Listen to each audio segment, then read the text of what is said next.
Well, I was able to get the forklift attachment vertical with the help of my engine hoist here. And then what I did was I built a bracket as just sort of a kickstand to help hold up in place. And then I thought I could actually work on it. I could take a look at it.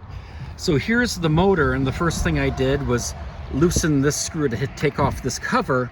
And under there is where the brushes are, because this is a DC motor. And if you look at it, that's a really worn down brush.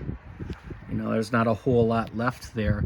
Now the other thing though, the big deal, I don't know if we can get focus or not in there, the commutator, the end where the direct current goes in, it is smooth. I cannot see any individual bars.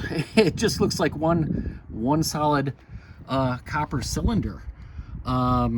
So I think this motor is not going to work at all. I tested resistance. It seems like it's a dead short.